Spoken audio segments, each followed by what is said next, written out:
पूरे नवोदय विद्यालय समिति, नवोदय समिति के ये मुखिया हैं सर।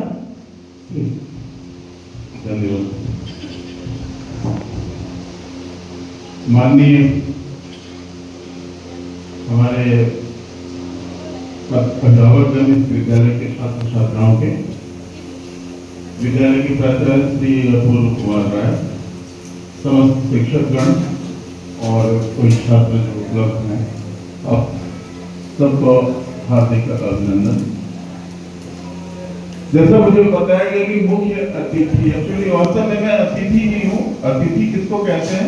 जो बिना तिथि के आ जाए। तो मैं कोई डेट बता के नहीं आता। पिछली बार भी मैं आया था तो ऐसे ही अचानक आ गया था, इस बार भी अचानक ही आना हुआ। तो आने के बाद पता चला कि आज पीटीसी की मीटिंग है, अभिभावक और शिक्षक परिषद, अभिभावक शिक्षक परिषद की मीटिंग है। तो आप आए हैं, बड़ी संख्या में आए हैं और मेरा जो अनुभव है उसके हिसाब से ठीक अच्छी संख्या है अभिभावकों की। तो किसी भी स्कूल को डेवलप करने के लिए, विकसित करने के लिए उसके स्टेक होल्डर्स, जिसको हम कहते हैं, हिंदी में कहते हैं हितधारक,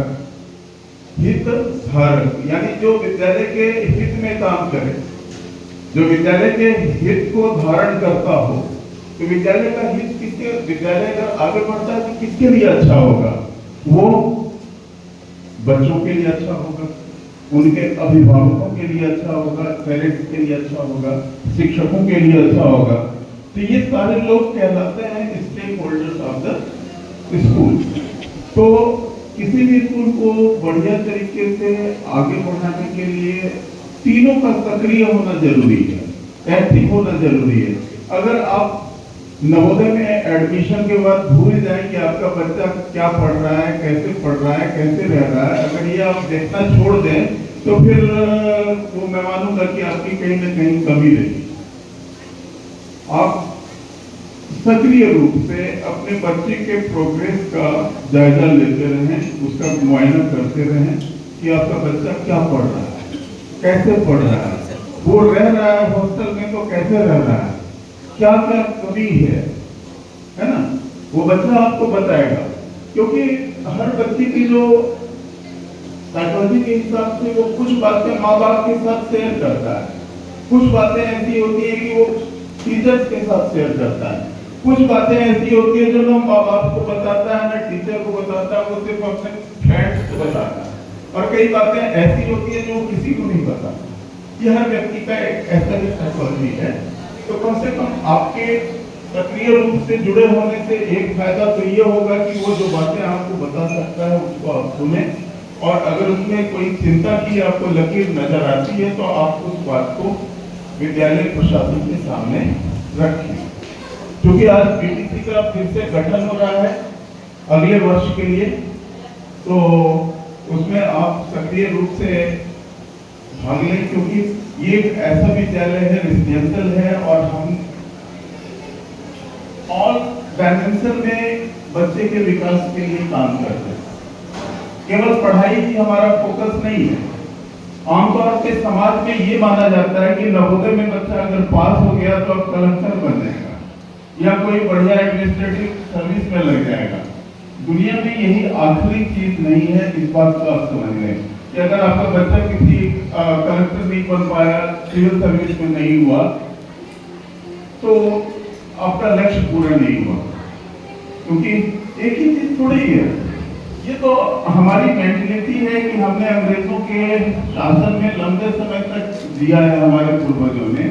तो अंग्रेज लोगों के लिए सबसे मोस्ट सॉट आफ्टर सर्विस और job was there ICS, Indian civil service. पहले इसको भारतीय सिविल सेवा कहते थे, इंडियन सिविल सर्विस। तो इसमें बहुत पैसा था। अंग्रेज लोग ICS बनना चाहते थे क्योंकि बहुत पैसा वो कमाना चाहते थे। उनके जाने के बाद जो हमारे लोग हैं वो चाहने लगे कि हम ICS में जाएं। वही बात में IAS और दूसरी चीजें उसमें आगे जो सिविल सर्विसेज कहते हैं, क्योंकि इसमें बहुत पैसा हुआ करता था, तो सामाजिक प्रतिष्ठा भी थी। पर बाद में क्या हुआ, अल्टीमेटली है तो नौकरी, अब तो बहुत तरह के प्रेशर होते हैं। तो बच्चा कुछ भी बन सकता है, एक कलाकार बन सकता है, एक म्यूजिशियन बन सकता है, एक अच्छा बिजनेसमैन बन सकता है, एक अच्छा साइंटिस्ट बन सकता है। तो जो भी उसका मूल रूप से पैशन है, जिस फील्ड में उसका इंटरेस्ट है, बच्चा उस फील्ड में जाएगा और उसे जाने देगा। जो चीज सबसे इम्पोर्टेंट है वो ये है कि एक अच्छा सिटीजन बने, एक अच्छा नागरिक बने, उसके अंदर वैल्यू हो, वो अपने माँ बाप की इज्जत करे, अपने गांव घर में बुजुर्गों की इज्जत करे, सबके साथ बढ़िया व्यवहार करे। ये नहीं कि नवोदय में सेलेक्ट हो गया तो रीयूट हो जाए।